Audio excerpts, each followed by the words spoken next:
Wilujeng Bapak Ibu ingkang kinasih lan sedulur-sedulur katresnan pepanggihan ing cariyos basa Jawi. Kados pundi kabaripun? Katur donga saking kula mugi-mugi kawontenanipun Bapak, Ibu lan sedulur-sedulur ingkang kula tresnani tansah sehat, semangat lan lancar anggenipun ngayahi pedamelan. Amin. Ing wekdal niki kula badhe ngaturi cariyos alaming lelembut anggitanipun Harwi Muka kanthi irah-irahan sapi pocongan. Kados pundi lelampahipun? Sumangga sugeng midhangetaken.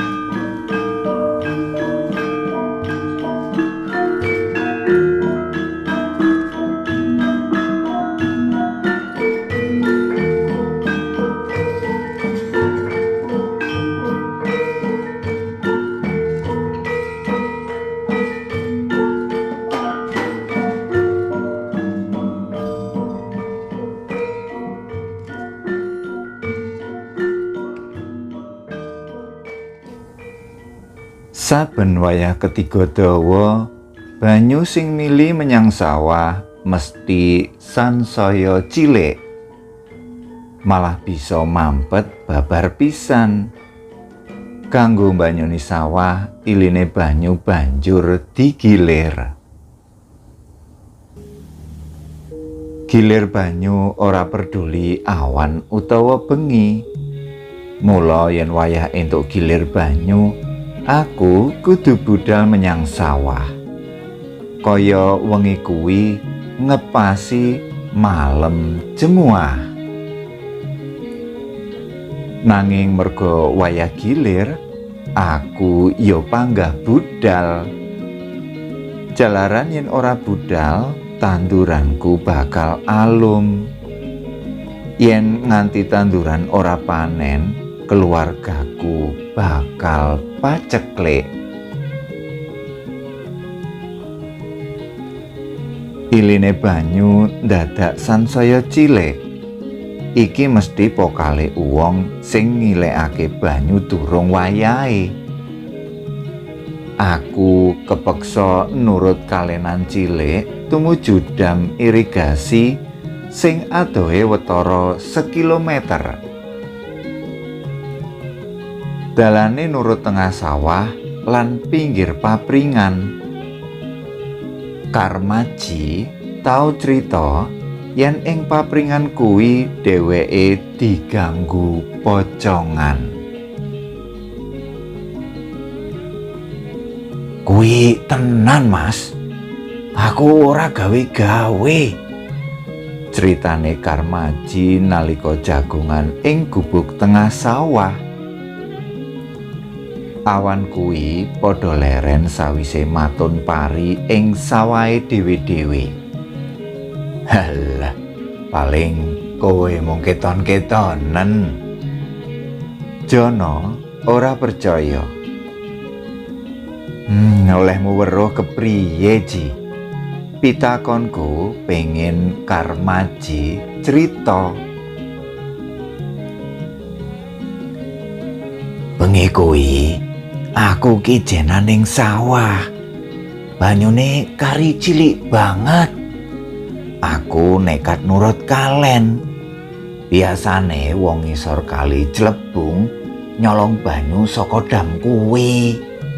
Sepedam dijeglekne nganti buntet. Dadine kerep ngono kuwi. Sawahe dhewe nganti ora kilenan. Jono nyaut. Wonge bubar bunteti mesti mlayu lunga.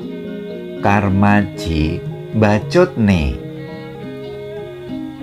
Lek nganti konangan mathuke diajar. Jono bali sumela. Karmaji ben crita. Pocongane urung metu iki lho. Aku sing penasaran bengok. Mlaku ijen nyedhaki papringan kulone Mbah Mongin wis cedhak dam. Aku prindang-prinding. Mak nyes. Mlebu ngisor papringan hawane dadi beda. Teko tengah-tengah papringan krosak bruk. Aku kaget. Aku nyawang papane swara kuwi. Aku njerit sakayange, nanging mbuh muni mbuh ora. Neng papan peteng kaya ngono, katon ana pocongan putih glethak ing papringan. Saking wediku, aku bali cengkelak. Mlayu, rumangsaku suwi banget tekane sawahku meneh.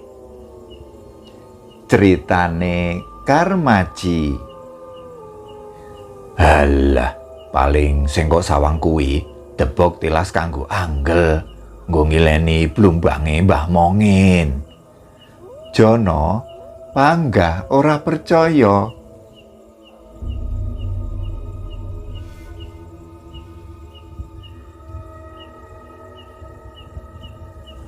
Bulak sawah pancen katon jembar gilar-gilar. Lintange abyor. Mosok ana memedi arep ngadang aku, pikirku.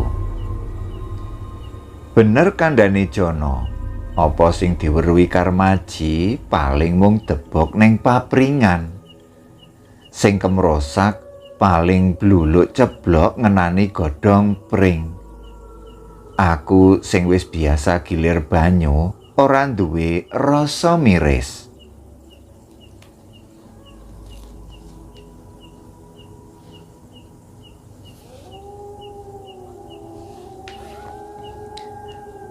Saben dalan banyu tumuju kedhokan tak ampiri, mbok menawa ana sing sengaja dibocorne iline banyu. Bareng aku nyawang grumbul papringan cedhak dam irigasi, katon ana putih-putih. Mbok menawa ana uwong gantung plastik tilas wadah rabuk. Atiku ayem wae. Plastik putih sing sengaja digantung utawa dicagaki kanggo medeni tikus utawa manuk emprit. Bareng sansaya cedhak, nyang apa githokku kok dadi merinding. Awakku dadi krasa adem. Biasane yen aku mikir perkara memedi, awakku kadang dadi merinding kaya ngene iki. Aku eling critane Karmaji perkara pocongan ing papringan. Aku panggah mlaku tumuju dam. Putih-putih iku sansaya cedhak. Dadak wewayangan putih iku mlayu ninggalake aku. Walah, jebule sapi. Bareng cedhak mlayu ngedoi. Sapine sapa wengi-wengi ngene iki sapa sawah, pikirku. Sing duwe sapi apa ora ngerti. Paling sing duwe sapi wis turu, ora ngerti yen sapine ucul turut sawah. Senajan wengine panglong, nanging barang sing ngregemeng ing tengah sawah tansah katon. Klebu sapi sing rupane putih ing ngarepku kuwi. Lampu senterku sengaja ora tak urupake supaya ora medeni dheweke. Sapi kuwi ndingkluk. Mesti lagi njrengguti suket sing tukul ing galengan. Sapi putih wis rada cedhak. Olehku mlaku alon-alon ben aja ngagetake sapi mau. Yen bisa tak candhak keluwe, banjur tak gawa menyang dalan. Sapi kuwi bakal tak cencang ing pinggir dalan. merga sing duwe mesti goleki. Bareng rada cedhak, githokku bali mengkorok. Awak sekujur merinding. Sapi kok duwe perbawa kaya ngene, pikirku.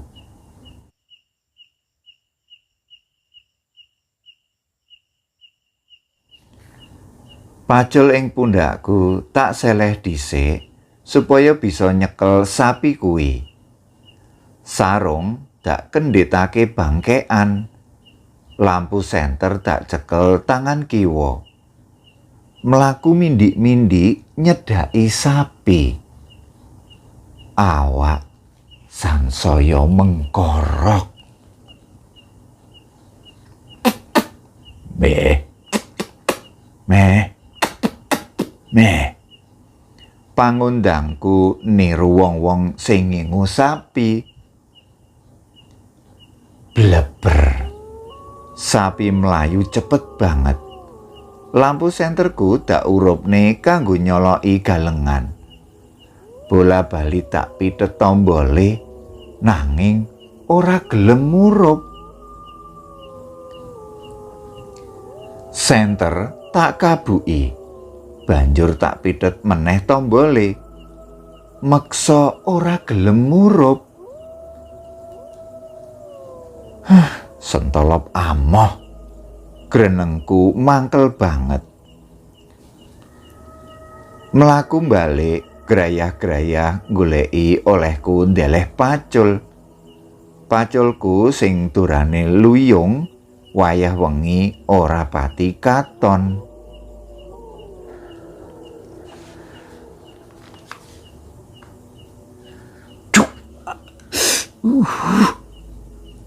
Aku miso merga jempolan sikilku nyandung pacul. Lara lan senep rasane. Jempolan sikil dak grayahi. Ora metu getihe. Rada ayem. Pacul bali tak panggul mlaku ngenerdam. Sapi sing tak oyak jebul mandeg cedhak dam. Sapi kuwi kaya ngece aku. Yen nganti cedhak sida dak antem pacul tenan kowe. Pikirku sengit. Olehku njangkah rerikatan supaya enggal teka cedhak dam. Sapi putih ora ngalih, malah katon ngregemeng jerum cedhak dam. Yen wis jerum, iki mengko mesti gampang olehku nyekel keluwe. Lakuku sansaya cedhak. Lampu senterku dak sengkelit, ben tangan tengenku bisa nyaut dadunge sapi. Aku nyedhaki alon-alon. Jenggirat. Aku kaget banget. Nganti kedete jantungku krasa cepet. Sapi ngadeg dadakan, banjur mencolot ngadoh. Durung nganti aku nyedhak, sapi mencoloti tengah kalen sing ambane 2 meter. Sapi kok bisa mencolot semono adohe? Pikirku gumun campur ndredeg. Aku isih penasaran pengen nyekel sapi kuwi. Aku nyabrang kalenan, banjur munggah menyang galengan gedhe. Aku kangelan krekel-krekel munggah, jalaran paculku isih panggah tak panggul. Bareng bisa munggah, aku ngunjal ambekan.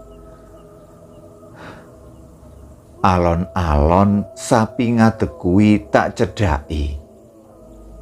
Nganti aku cedhak, sapi mung meneng wae. Penculut. Aku bali kaget. Jantungku kaya copot.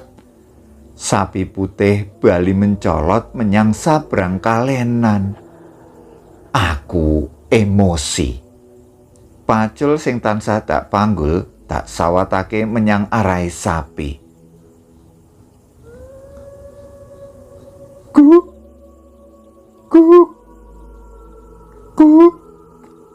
Dadak sapi kuwi ngguyu banjur mencolot cepet nubruk aku.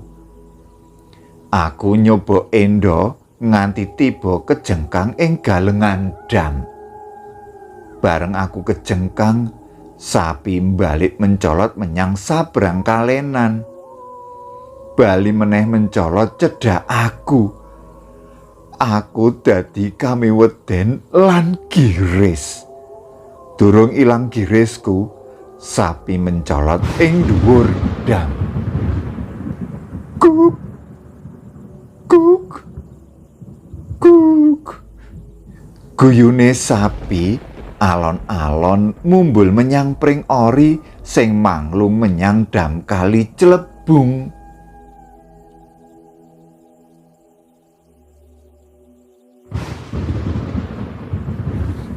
Barang wis teka dhuwur, mak genteong. Aku kami tenggengen nyawang rerupan putih gemandul ing pucuke pring ori. Jebul pocongan mentul-mentul ing pucuk pring sinambi guyu gegilani. Aku mung wani nyawang sawetara menit wae. Sekujur awakku gemeter kamiweden. Tanpa mikir meneh, aku gemregah tangi, banjur mlayu ninggalake dam. Rumangsaku jangkahku abot banget. Suwe banget olehku mlayu ngedoh saka dam. Aku golek trabasan sing tumuju dalan gedhe. Saebo ayemku bareng aku teka dalan aspalan. Senajan wis sepi, nanging aku rumangsa wis adoh saka dam. Aku lagi eling yen paculku sing tak enggo mbalang sapi kae mau durung tak jupuk. Pacul larang arep njupuk ora wani. Yen ora tak jupuk, mengko gek ilang.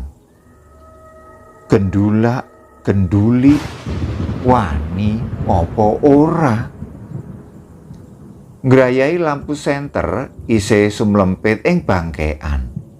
Senter tak dudut, gawe aku kaget. Kok bisa lampu senter murup dhewe? Jebul olehku mitet tombole durung tak balekne. Kok bisa ya demit mateni lampu senter? Pikirku. Aku mlayu tumuju swarane wong gumremeng. Jebul ing pos kamling isih ana wong sing jagongan. Awakku kaya-kaya tak uncalake supaya enggal teka papan kuwi. Bareng wis teka pos kamling, aku ngloso. Awak krasa lemes banget.